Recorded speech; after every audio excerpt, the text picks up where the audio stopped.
Thank you very much, Chair. Give me this wonderful chance to ask a question to President. Mr. President, I noticed in your speech you mentioned many times about ASEAN centrality. You review the TAC, which your father signed, that show the bond of ASEAN.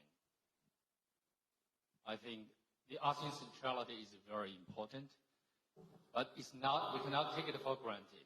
It comes actually comes from the ASEAN way, the three principles. First, mutual respect. Second, consensus building. Third, considerate other parties' comfort level. In my words, to put it simply, we can summarize it as three no's: non-intervention, and no use of force, and no hyping up hot spots. Only because of these principles strictly followed by ASEAN members and other stakeholders that we have ensured the ASEAN and East Asia at large for a long-lasting peace since the end of the colonial rules in history. So we cherish a lot. I fully agree with you. I support the centrality of ASEAN. And even some professor like Cashew Makboni, he suggests ASEAN is deserved to award a Nobel Peace Prize. I agree with him.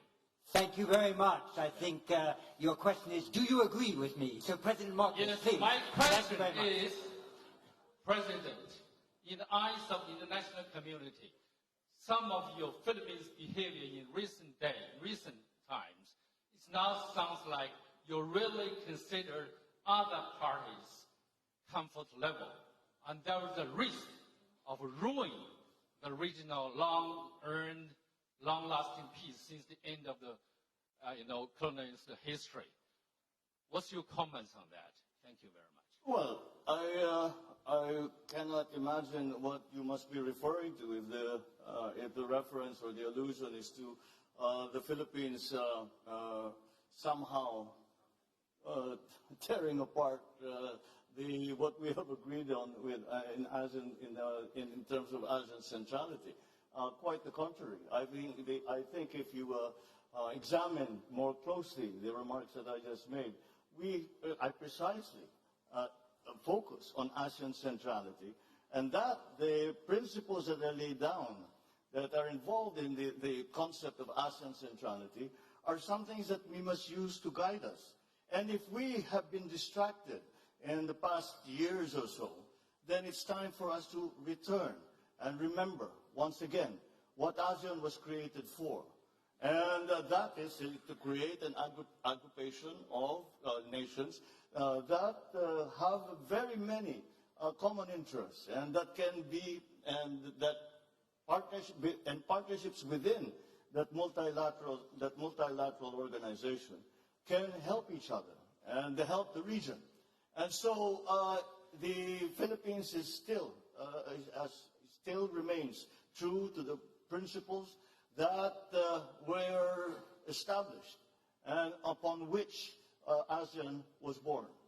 And I think, as I said, that many of these things we no longer speak of today, but we must, because they are as relevant today as they ever were, perhaps even more so, because the global situation is a great deal more complicated than it used to be before. I would even go far as to say there is no such thing as a regional issue any longer. We have all experienced the unexpected effects of the war in Ukraine, of the conflict in the Middle East, and all of these, and when we talk about the South China Sea, we have to also remember that the South China Sea is the passageway for half of the world trade.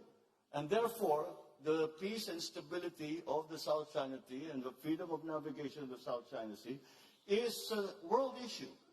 And that is what I am proposing. And I am saying that yes, it is a regional issue, But we must examine and be part of the discussion. We must include all parties in the discussion, because now it is not just ASEAN member states who are stakeholders, and it is quite easy to see that it is in fact the entire world that have become stakeholders in the peace and stability of our region.